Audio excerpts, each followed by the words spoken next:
Fl-isem tal-Missier u tal-Iben u tal-Ispirtu Santu, il-grazzja ta' Sidna Ġesu Kristu l-imħabba ta' Alla u laqda fl-Ispirtu Santu tkun ma'kom il-koll. Edin nofru dan is-sagrifiċċju tal-Quddisa għar-Ruħ Marien u Emanuel Tewma. L-lum il-Knisja tagħmel il-festa taż-żewġ Apostli San Filippo u San Ġagbu. Ejjew nitolbu propju qegħdin anke f'dan iż-żmien qrib il-konklavi.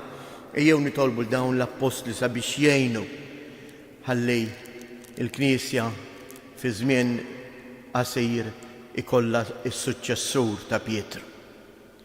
Fl-istess ħin Apostlu ifisser il-mibgħut biex iwassal il-bxara. Ma ninsewx li propju il-Papa Franġisku meta żar dan is-santwarju fakkarna f'din il-missjoni li għandna mhux aħna s-saċerdoti jew l-isqfijiet jew il-Papa imma kull min hu imammet u qalilna l-ferħ tal-Knisja hu li twassal il-kelma t'Alla, li twassal il-Vanġelu. Kull wieħed u waħda minna iħossu realizzat minn kemm l-ewwel qabel kollox jgħix il-kelma ta' Ġesu u bħajtu ikun xut. Anke l-kelma martri fisser propju xut ta' Kristu. U għalhekk fil-waqt li narfu n-nuqqas tagħna ejjew nitolbu maħfra ta' meta aħna stess bl-eżempju tagħna konna tat fi xkejl għal xulxin biex nimxu wara Kristu.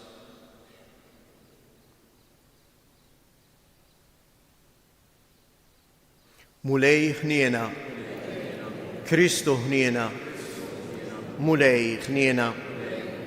Iħenna lina Alla li jista' kollox jaħfrilna dnubietna u jwassalna għal ħajja ta' dejjem. Glorja lill-Alla fil-għoli ta' smewiet. Lil-medmin ta' rida tajba. Nfaħru, nadrawk natuk ġieħ, irroddulek ħajra l-glorja kbira tiegħek.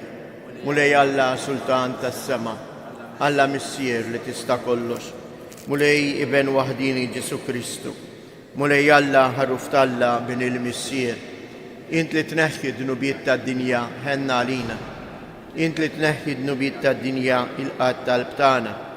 Inti li qiegħed fuq il-lemin tal-Missier ħenna għalina, għaliex inti waħdek qaddejs, inti waħdek mulej, inti waħdek il-għoli Ġesu Kristu mal-Ispirtu Santu fil-glorja tal-Missier Alla. Amen.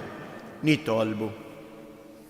U Alla, inti timlina bil-ferħ f'din il-festa li namlu ta' kull sena fġieħ l-Apostli San Filippo u San Ġagbu.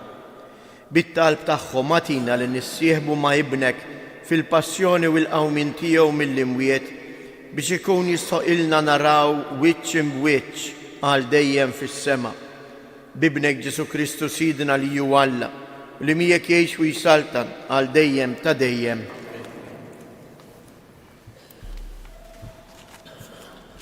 Qari mill-ktieb tal-Atti tal-Apostli f'dawk il-jiem il-att tad-dixxiepli kien qiegħed jiżdied. Għalhekk sar xi tgergir mill-Lut Griegi kontra il-Lut għax derilhom li ma kienx hemm min jieħu ħsieb ir-romol tagħhom fil-ministeru ta' kuljum. Għalhekk it-tnax sejħu l-ġemgħa tad-dixxiepli u qalulhom mhux sewwa li aħna nħallu l-kelma t'Alla biex naqdu l-imwejjed.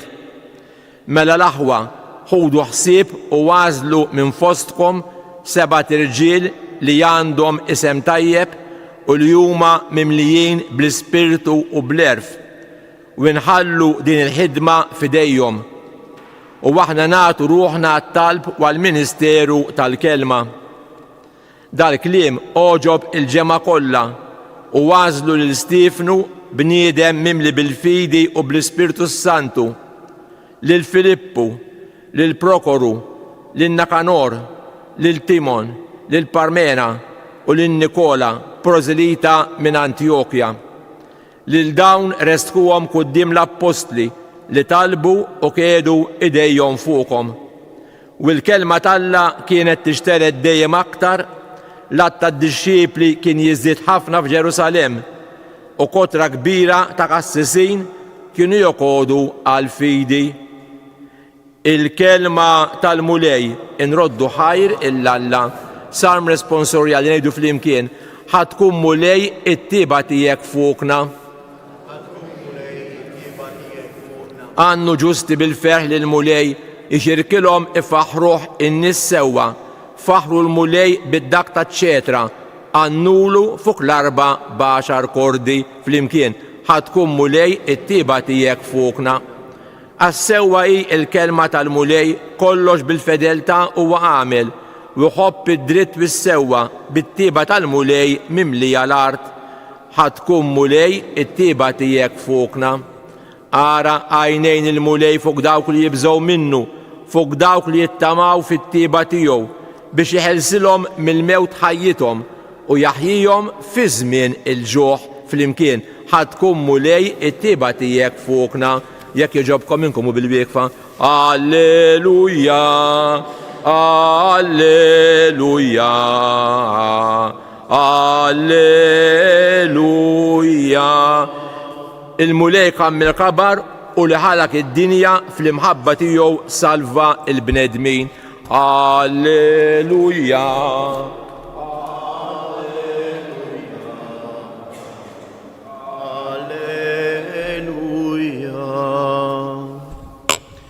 Il-mulej ma'kom. Qari mill-Evanġelju skont San Ġwan. X'insar fil-għaxija id-dixxiepli ta' Ġesu niżlu ħdejn il-qabar, rikbu d-dajsa u ġibdu għax-xatt ieħor tal-baħar lejn Kafarnaum.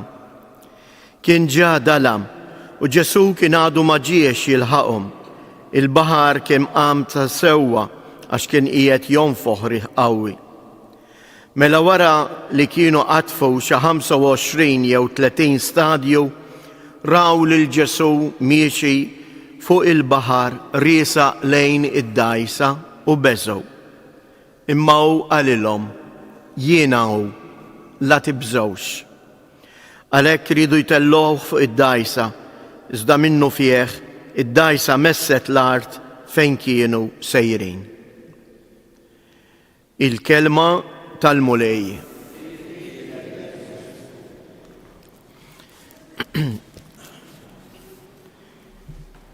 Il-Vanġelu eżjes mhuwiex ktieb tal-ġrajiet, tal-istejjer ta' dak li għamel Ġesu. Imma l-Vanġelu huwa il-kelma ta' Ġesu għalija u għalik illum. Biex jiena wkoll bħalma għamlu ħafna oħrajn qabli naraf ngħix u nimxi warajh. U għalhekk f'dawn il-ġrajiet li nisemgħu rridu naqraw l-istorja ta' ħajjitna. Hekk fi ftit kliem ħanuri kif dan il-Vanġelu qiegħed jirrakkonta l-ħajja tiegħi u tiegħek.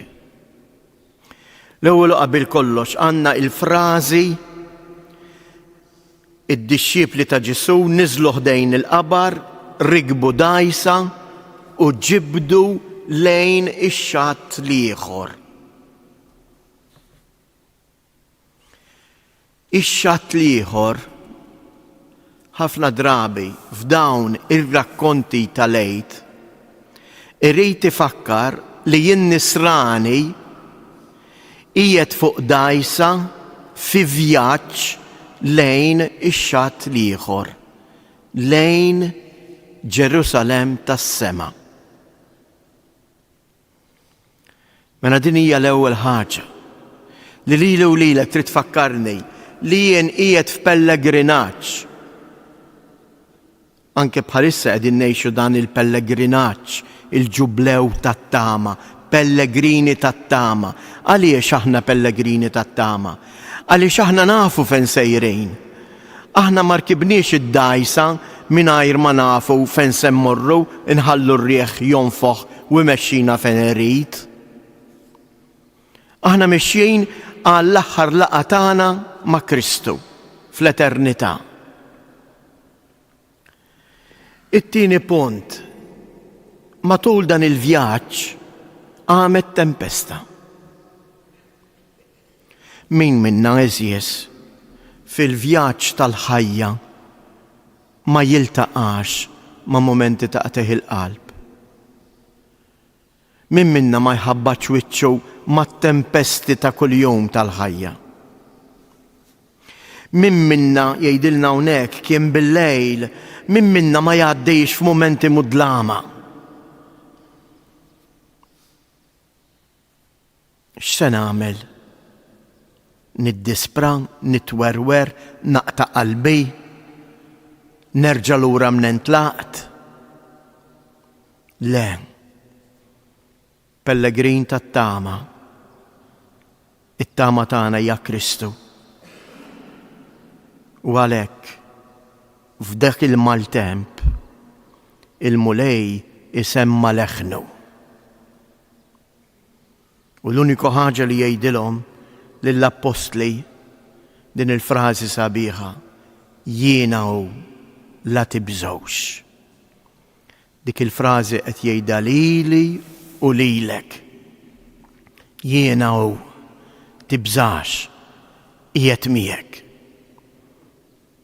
Infatti il-Vanġelu jispiċċa u minnu fih id-dajsa waslet ix-xatt l-ieħor. Għaliex fir-realtà il-ħajja ta' min jażel lil Kristu jintebaħ li huwa Kristu li jmexxi il-ħajtek. Ejjew aħna wkoll bħad-disċipli inġeddu l-fidi tagħna fih. Ejjew aħna wkoll fil-mumenti ta' qteħ il-qalb, fil-mumenti li nħabtu wiċċna mat-tempesta qalila tal-ħajja. Ejjew aħna wkoll lill-mulej insejħulu u ngħidulu: ibqa' magħna mulej għax sar ħafna ħin.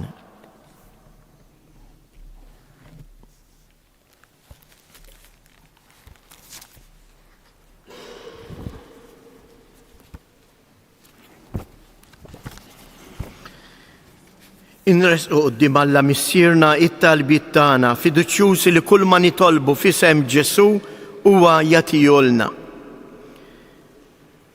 Nitolbu għall-Knisja li tinsab fl-art imqazza biex fid-diversità tar-riti tkun tassew sinjal ta' għaqda u imħabba u sseħħ il-waqfien minn kull ġlied u persekuzzjoni. Nitolbuk mulej li tilqa' fi ħdanek il-Papa Franġisku u tibgħat l-Ispirtu Qaddis tiegħek fuq il-kardinali ħalli huma jażlu raj għall-Knisja tiegħek skont qalbek. Nitolbu għal dawk li qegħdin ibatu minħabba l-fidi tagħhom fi Kristu sabiex jiftakru li id-demm tagħhom huwa żerrija ta' insara ġodda. Nitolbu għalina l-koll biex bħalma għamel San Filippu li ressaq lil San Bartilmew lejn Ġesu nmaħdmu l-koll flimkien biex ħafna oħrajn jilqgħu l-Evanġelju. Nitolbu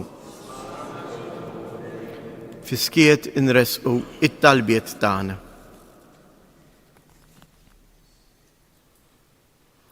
U Alla aħna nagħtu ġieħ illum lill-Apostli Filippu u Ġagbu.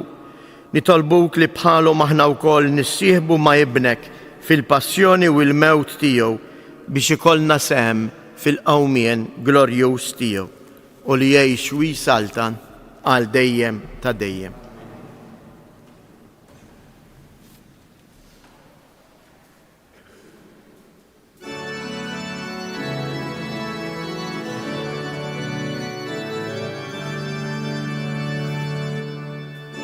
Alleluia, alleluia, alleluia.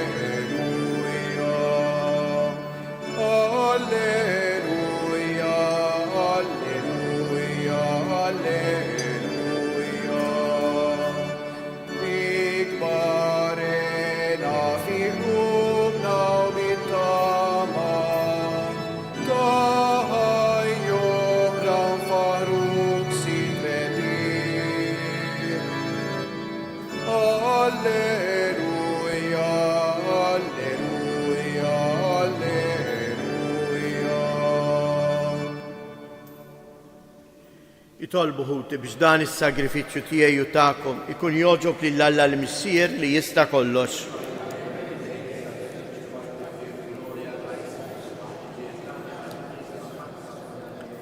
Il-qamulej l-offerti li qegħdin nagħmlu fil-festa tal-Apostli San Filippu u San Ġagbu u għamel li r-rabta tagħna miegħek tkun safja u bla teba bi Kristus Siedna.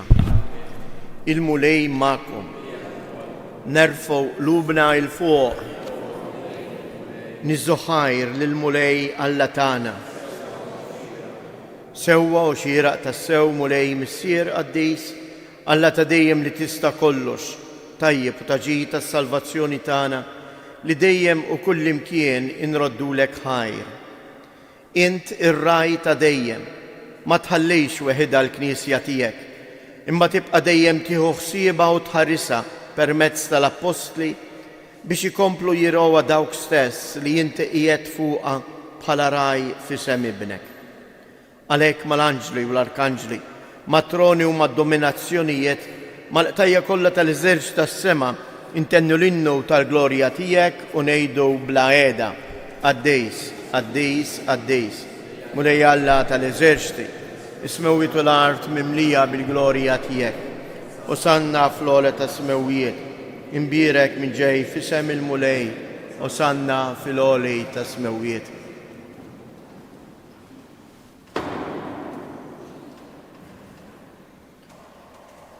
Qaddis tas-sewwint mulej, inti lajn ta' kull qdusija.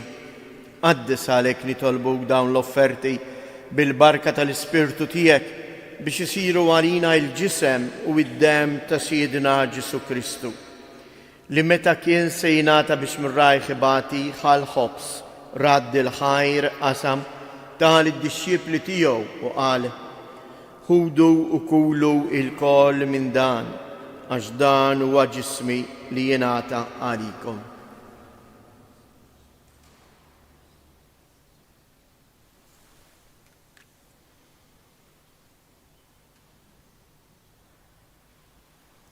Ekku koll wara li klaħal kalċi jirreġerad il-ħajr tal id-dixxiepli tiegħu u qal: ħudu u ixorbu minnu il-koll, għax dan huwa l-kalċi ta' demmi tal-patt il-ġdejt li jibqa' dejjem. Id-dem li jixxirrita għalikom u għall-bnedmin kollha għal maħfra ta' dnubiet. Għamlu dan b'tifkira tiegħi.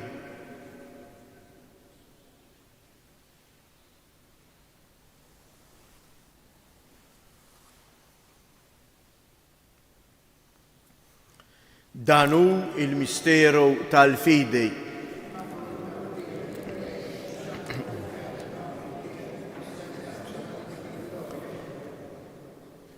Għalhekk aħna nagħmlu dan tifkira tal-mewt u l-qawmien ta' Siedna Ġesu Kristu, nofrulek mulej il-ħobs tal-ħajja u l-kalċi tas-salvazzjoni u rroddulek ħajr għaliex ogħġbok tilqana hawn quddiemek biex naqduk. U miċ-ċokon tal-Ispirtu nitolbu miċ-ċokon tagħna li l-Ispirtu Santu jaqgħadna f'ġisem wieħed lilna li ser nieħdu sem mill-ġisem u d-dem ta' Kristu. Ftakar mulej fil-Knisja tiegħek imxerda mad-dinja kollha u wettaqa fl-imħabba flimkien mal-isqof tagħna Anton u mal-ministri tiegħek kollha. Ftakar ukoll fħutna li raqdu bit-tama tal-qawmien. Ftakar fil-mejtin kollha, daħħalhom quddiemek fid-dawl tas-sebħ tiegħek. Ħenna lina l-koll nitolbuk, għati lilna wkoll il-wirt tal-ħajja ta' dejjem, flimkien mal-Verġni mqazzhom Malla Marija, mar-raġel ġus tagħha San Ġusepp, l-Apostli u l-Qaddisin kollha li jgħixu fil-ħbiberija tiegħek sa mill-bidu tad-dinja. Għamel li magħhom infaħruk u nsebħuk b'Ġesu Kristu ibnek. Bi Kristu, ma' Kristu u fi Kristu, jingħata lilek għala missier li tista' kollox, flimkien mal-Ispirtu Santu kull ġieħu glorja għal dejjem ta' dejjem. Ejjew nitolbu kif għallimna u ridna nagħmlu liben Alla għas-salvazzjoni tagħna, missierna li inti fis-semewwiet, jitqaddis ismek, tiġi salt nagħtek, ikun it-tritient kif is-sema hekk fl-art. خبزنا تا كل يوم أعطينا اللوم، اغفر لنا ذنوبيتنا بحالما نغفر للمنوحات علينا، ولا تدخلنيش في التجريب، إذ اهلسنا من الدني. اهلسنا نطلبوك مولاي من كل دني، أعطينا في الطيبة والهنينة تياك الباچي في زمننا، باش نكونوا هيلسة دايم من الذنوب ومهارسة من كل انكويت. احنا ونستناو ونتماو إلينا والمجيا تالسالفاتور تانا جيسو كريستو. مولاي جيسو كريستو جيت للأبوستل تياك نحليلكم سليم، نعطيكم السليم تياي، لا تهاريش لين ذنوبيتنا، إذا هارس لين الفيدة الكنيسيا تياك. أتيا سليم ولا دالين تريد فيها، انت لتعيش والسلطان على ديم تديم. الباچي تالمولاي تكون ديم معكم. أعطوا الباچي للشلشين.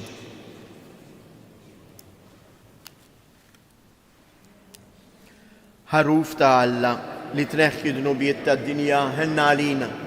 حروف تعالى لتنخي ذنوبيت الدنيا هن علينا. حروف تعالى لتنخي ذنوبيت الدنيا أتينا الباچي.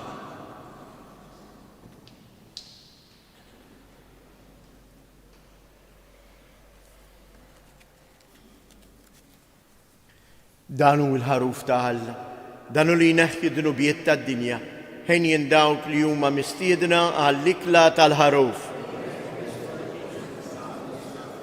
ازاي كلمة واحدة روح الجسم.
nitolbu. Bid-don qaddisa li jirċivejna, saffi mulej l-għajnejn ta' ruħna biex l-Apostli San Filippu u San Ġagbu naraw l-libnek li jkollna il-ħajja dejjem fih bi Kristus jedna. Xieq namlkom xi avviżi. Lejla l-qoddisa ta' filgħaxija ta' 6:30 se tkun b'suffraġġju tal-Papa Franġisku u għalhekk matul din il-ġurnata fuq il-mejda ħdejn il-bieb sejjer ikun hemm ukoll il-ktieb fejn wieħed jista' iħalli jiffirmah il-ktieb tal-kondoljanzi fejn wieħed inħaġġu hekk li jikteb xi frażi jew x'eżempju ħajibqa' jġorr u josf qalbu tal-Papa Franġisku. Dan il-ktieb imbagħad jintbagħat lin-Nunzjatura Malta. Il-qoddisa b'suffraġġju tal-Papa tkun il-lejla fis-6:30, imbagħad għada wkoll fil-5 ta' filgħaxija Monsignor Isqof sejjer imexxi wkoll qoddisa b'suffraġġju ta' Dum Beneditt Camilleri li miet fl-Awstralja li dam għal 34 sena rettur anke f'dan is-santwarju. Matul din il-ġimgħa wkoll sejrin tirċievu il-fuljett bil-programm tal-Erbat għax propju nhar l-Erba' il-ġurnata li fihom anke jibdew il-konklavi nibdew l-Erbat tal-Madonna ta' Pinu tal-Assunta. 15 l-Erba' li wasluna biex niċċelebraw l-Għid tal-Verġni Marija. Propju nhar-l-Erba' wkoll Monsignor Isqof fit-8:30 ta' filgħodu sejjer imexxi l-qudiesa tal-Erbat b'talb speċjali fil-bidu tal-konklavi. Il-mulej magħkom. Iberikkom Alla li jista' kollox, il-Missier, l-Iben u l-Ispirtu Santu. Morru u għejxu fil-paċi ta' Kristu. Fil-ħlewa ta' Mejju lontana Marija o kemi doħlejju dak ismek sabiħ